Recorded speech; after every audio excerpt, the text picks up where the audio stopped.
Good morning बच्चों। हम लोग सामाजिक विज्ञान में नया पाठ स्टार्ट करेंगे जिसका नाम है कृषि यानी कि एग्रीकल्चर। बच्चों, कृषि से तो आप लोग भली भांति परिचित होंगे कि कृषि होती क्या है। ठीक है, यानी कि खेती बाड़ी। तो कृषि की दृष्टि से भारत एक महत्वपूर्ण देश है, यानी कि हमारे भारत में लगभग ज़्यादातर लोग जो है वो कृषि करते हैं और वो कृषि पर ही निर्भर रहते हैं। भारत की 2/3 जनसंख्या जो है कृषि के कार्यों में सम्मिलित है, यानी कि जो भारत में जो 2/3 जनता रह रही है या जनसंख्या रह रही है वो कृषि के कार्यों में ही अपने आप को संलग्न रखती है, अपने कार्य करती है। कृषि एक प्राथमिक क्रिया है बच्चों, और कृषि देश के लिए ज़्यादातर खाद्यान्न उत्पाद उत्पन्न करती है, यानी कि जो भी आप खान जैसे दाल है, चावल है या तेल है, जो भी चीज़ें हैं आपको मिल रही हैं खाने के लिए, वो सभी बच्चों कृषि से ही हमें मिलती है। कृषि वह क्षेत्र है जो खाद्यान्नों के अतिरिक्त विभिन्न उद्योगों के लिए कच्चा माल भी पैदा करती है। यानी कि जैसे कि आपको कपड़े बनाने हैं, सूती कपड़े, तो उसके लिए जो कच्चा माल है, ये कॉटन है यानी कि रुई, आपको कहाँ से मिलेगी? खेती से ही मिलेगी। ठीक। जो आपकी चीनी है, तो चीनी के लिए जो कच्चा माल है जैसे कि गन्ना, वो आपको कहाँ से उपलब्ध होगा? खेती से ही उपलब्ध होगा। तो ये काफ़ी सारे जो उद्योग हैं, ये सभी जो हैं कृषि पर ही निर्भर रहते हैं।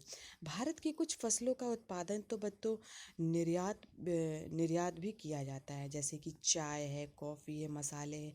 निर्यात का अर्थ होता है बच्चों एक्सपोर्ट करना, यानी कि अपने देश से दूसरे देश में भेजना, ताकि हमारे भारतवर्ष को या किसी भी देश को फ़ायदा हो, उसे कहते हैं निर्यात। और आयात का अर्थ होता है यानी कि किसी देश से अपने देश में कोई सामान को लाना, तो उसे कहते हैं आयात। तो ये तो था बच्चों आयात और निर्यात। अब देखते हैं कृषि के प्रकार क्या हैं। तो कृषि के बच्चों 3 प्रकार होते हैं।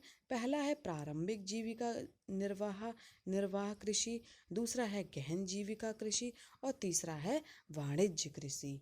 तो एक एक करके चलिए डिस्कस करते हैं। तो पहले लेंगे प्रारंभिक जीविका निर्वाह कृषि।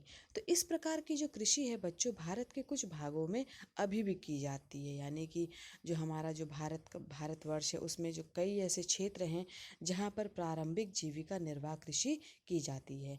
प्रारंभिक जीविका निर्वाह कृषि भूमि के छोटे टुकड़ों पर कृषि के पुराने व पुराने पुराने तरह के औजारों से की जाती है, यानी कि जो भी खेती बाड़ी की जा रही पहले से चली आ रही जो तरीके हैं या जो तकनीक है, उसी से ही वे कृषि को करते हैं। यानी जो पुराने औजार हैं उनका उपयोग करके कृषि करते हैं, यानी कि नई टेक्नोलॉजी का वो उपयोग नहीं करते हैं।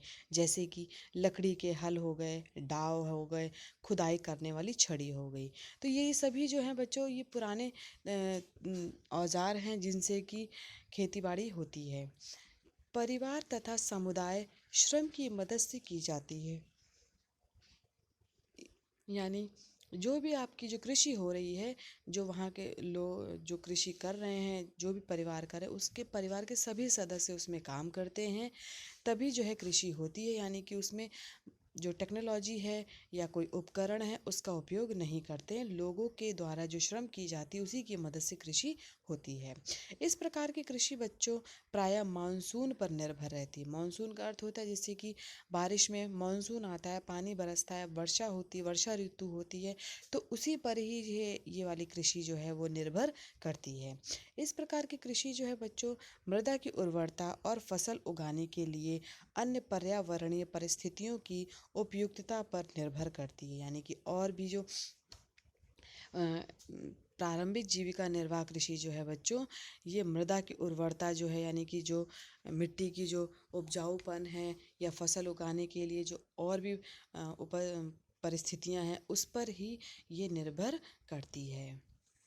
इसे कर्तन दहन प्रणाली कृषि कहते हैं, यानी कि स्लैश एंड बर्न प्रणाली कहते हैं। अब बच्चों देखते हैं कि कर्तन दहन प्रणाली क्या है। तो आदिवासी लोग या किसान भूमि के टुकड़े को साफ करके उन पर अपने परिवार के भरण पोषण के लिए अनाज तथा अन्य खाद्य फसलें उगाते हैं। यानी कि जो आदिवासी लोग होते हैं या फिर कहें कि जो किसान होते हैं, भूमि एक छोटे से टुकड़ों को क्या करेंगे, पहले वो साफ कर देते हैं। ठीक। फिर उसके बाद उसी टुकड़े पर जो है वो कृषि करते हैं और उस पे फसलों को उगाते हैं। जब मिट्टी की उर्वरता यानी कि मिट्टी का जो उपजाऊपन है वो कम हो जाता है या समाप्त हो जाता है, तो जो किसान है उस भूमि के टुकड़े को उस भूमि के टुकड़े से स्थानांतरित हो जाते हैं और कृषि के लिए भूमि का दूसरा टुकड़ा साफ करते हैं। यानी कि जब वो क्या वहाँ से जब उनकी जो मिट्टी की जो उर्वरता वो समाप्त हो जाती है, तो वहाँ से वो किसान जो है पलायन कर जाते हैं, यानी कि चले जाते हैं, स्थानांतरित हो जाते हैं और दूसरी जगह जा कर के वे अपनी जो है कृषि को करते हैं। ठीक है, तो इस प्रकार जो है कर्तन दहन प्रणाली यानी कि ये इस टुकड़े को वो क्या करेंगे, पहले साफ करेंगे, यानी कि जहाँ पे वो कृषि कर चुके हैं, उर्वरता उसकी समाप्त हो चुकी है, उस टुकड़े को वो जला देते हैं। ठीक है, तो इसी को कहते हैं कर्तन दहन प्रणाली या फिर स्लैश एंड बर्न। कृषि के इस तरह के स्थानांतरण से प्राकृतिक प्रक्रियाओं द्वारा मिट्टी की उर्वरता शक्ति बढ़ जाती है और जब जो किसान हैं या जो आदिवासी हैं जब उस जगह से वो चले जाते हैं, तो अपने आप ही है वहाँ की जो उर्वरता है वो बढ़ जाती है। चूँकि किसान उर्वरक अथवा अन्य आधुनिक तकनीकों का प्रयोग नहीं करते हैं, इसलिए इस प्रकार की कृषि में उत्पादकता कम होती है, क्योंकि यहाँ पे जो टेक्नोलॉजी का प्रयोग नहीं कर रहे हैं। तो जब टेक्नोलॉजी का प्रयोग नहीं करेंगे तो जो उसकी जो उपज है वो बहुत कम होगी। देश के विभिन्न भागों में इस प्रकार की जो कृषि को विभिन्न नामों से जाना जाता है, यानी जो स्लैश और बर्न है, इसको हमारे देश के विभिन्न विभिन्न क्षेत्रों में अलग अलग नामों से जाना जाता है। देश के उत्तर पूर्वी असम, मेघालय, मिजोरम और नागालैंड में बच्चों इसे झूम कहा जाता है। मणिपुर में पामलू और छत्तीसगढ़ के बिस्तर जिले तथा अंडमान निकोबार द्वीप समूह में इसे दीपा कहा जाता है। तो ये विभिन्न नामों से जाना जाता है। बच्चों क्वेश्चन में भी पूछ सकते हैं कि विभिन्न विभिन्न क्षेत्रों में आपको क्षेत्र का नाम दे देंगे, उसके बाद पूछेंगे कि इसको यहाँ पर जो खेती होती है इसको क्या कहते हैं, तो आपको उसका नाम लिखना पड़ेगा। अब आता है बच्चों गहन जीविका कृषि। तो इस तरह की कृषि उन क्षेत्रों में की जाती है जहां भूमि पर जनसंख्या का अधिक दबाव होता है, यानी कि जहां पर ज़्यादा जनसंख्या होती है। यह श्रम गहन खेती है। श्रम गहन खेती का अर्थ होता है बच्चों यहाँ पे लोग मेहनत से खेती करते हैं, लोगों के श्रम के द्वारा ये खेती होती है। अर्थात यहाँ खेतों में जो कृषि होती है वो लोगों द्वारा की जाती है, मशीनों द्वारा नहीं की जाती है। अत्यधिक उत्पादन के लिए अधिक मात्रा में जैव रासायनिक निवेशों और सिंचाई का प्रयोग किया जाता है। साल में एक से ज़्यादा फसल उगाई जाती है ना? एक साल में आप इसमें एक साल में एक से ज़्यादा फसल को वो लोग उगाते हैं। भूस्वामित्व में विरासत के अधिकार के कारण पीढ़ी दर पीढ़ी भूमि का आकार कम होता जा रहा है। और इसका अर्थ ये है कि बच्चों भूस्वामित्व में विरासत के अधिकार के कारण पीढ़ी दर पीढ़ी भूमि का आकार कम होता जा रहा है। जैसे मान लीजिए किसी व्यक्ति के पास 100 एकड़ ज़मीन है, ठीक है, और उसके 4 पुत्र हैं, ठीक। तो उन पुत्रों में 25-25 एकड़ का उस भूमि का विभाजन होगा, ठीक। अब उसके बाद जब उन पुत्रों के पास उनके भी पुत्र होंगे तो उनका भी उस 25 एकड़ का जो विभाजन होगा उन पुत्रों में होगा, ठीक है। तो इस तरीके से जो है बच्चों भूस्वामित्व में जो अधिकार मिल रहा है वो पीढ़ी दर पीढ़ी आकार में कम होता चला जा रहा है। अब बच्चों आता है तीसरा वाणिज्यिक कृषि। इस प्रकार की कृषि मुख्यतः वाणिज्यिक उद्देश्यों के लिए की जाती है।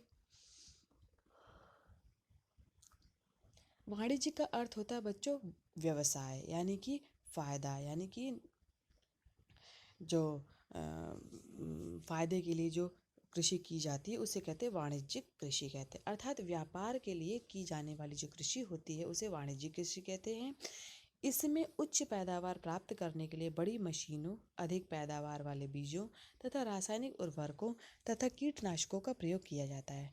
अब इस भूमि में जब वाणिज्य के लिए किया जाता है, व्यापार के लिए की जा रही कृषि, तो ये तो नेचुरल है कि वहाँ पे जो नई टेक्नोलॉजी वाले बीजों का प्रयोग करेंगे, अच्छी खाद का प्रयोग करेंगे, और रासायनिक उर्वरकों का प्रयोग करेंगे, कीटनाशक दवाइयों का प्रयोग करेंगे, तो इससे क्या होगा कि बच्चों जो उपज होगी वो बहुत ज़्यादा होगी और व्यापार के लिए भी बहुत फ़ायदा होगा। तो कृषि के वाणिज्यीकरण का स्तर विभिन्न प्रदेशों में अलग अलग है। उदाहरण के लिए जैसे बच्चों, पंजाब और हरियाणा में जो चावल का जो उपज होती है वो वाणिज्यिक फसल है, परंतु उड़ीसा में एक जीविका फसल है। यानी जो चावल की जो खेती हो रही है पंजाब और हरियाणा में, वो बेचने के लिए की जाती है, लेकिन जो उड़ीसा में है लोग अपने खाने के लिए करते हैं, यानी कि एक जीविका फसल है। ठीक है, तो अलग अलग जगह अलग अलग फसल जो है अलग अलग तरीके से उगाई जाती है। अब देखते हैं बच्चों रोपण कृषि क्या है। तो रोपण कृषि एक प्रकार की वाणिज्यिक कृषि है। तो अगर क्वेश्चन आता है बच्चों रोपण कृषि क्या है, तो आप लिखेंगे रोपण कृषि जो है एक वाणिज्यिक कृषि है। इस प्रकार की खेती में लंबे चौड़े क्षेत्र में एकल फसल की जाती। एकल फसल का मतलब बहुत बड़े एरिया में एक ही फसल को उगाया जाता है, जैसे कि चाय है, कॉफ़ी है, रबड़, गन्ना, केला। यानी कि आपने देखा होगा असम में बड़े बड़े क्षेत्रों में चाय के बागान होते हैं, है ना। कई कई जगह तो कॉफ़ी के भी होते हैं। ठीक, तो बड़े एरिया में एक ही फसल को उगाया जाता है। रोपण कृषि बड़े पैमाने पर की जाती है, जो अत्यधिक पूंजी और श्रमिक की सहायता से की जाती है। ठीक है, यानी कि इसमें बहुत सारा पैसा लगाया जाता है और इसको करने के लिए, इस कृषि को करने के लिए बहुत सारे मजदूरों की आवश्यकता होती है और उनकी सहायता भी ली जाती है। चूंकि रोपण कृषि में उत्पादन बिक्री के लिए होता है, इसलिए इसके विकास में परिवहन और संचार साधन से संबंधित उद्योग और बाजार जो हैं वो महत्वपूर्ण योगदान देते हैं। इसका अर्थ है बच्चों कि जो ये जो आपको मैं उदाहरण देके समझाती हूँ कि जैसे आपके जैसे असम में बहुत बड़े बड़े बागान हो रहे हैं चाय के, तो वो इसलिए उत्पादन की जा रही है फ़ायदे के लिए, यानी कि व्यापार के लिए। अब जब व्यापार के लिए किए जा रहे हैं तो उसमें क्या कहते हैं कि जो चाय है उसको एक जगह से दूसरी जगह ले जाना भी होगा, तो उसके लिए परिवहन की ज़रूरत पड़ेगी। और जब परिवहन की ज़रूरत पड़ेगी तो उसमें जैसे कॉन्ट्रैक्ट के बेस सॉरी जैसे कि किसी दूसरे से अगर आपको उसको बेचना है तो उससे आपको संचार के माध्यम से बात भी करना पड़ेगा। तो बच्चों उसके विकास के लिए, रोपण कृषि के विकास के लिए परिवहन और संचार दोनों का बहुत बड़ा योगदान होता है। ठीक है बच्चों, तो ये तो था बच्चों रोपण कृषि। यहीं पे बच्चों आज की कक्षा समाप्त होती है। धन्यवाद बच्चों आज की कक्षा के लिए।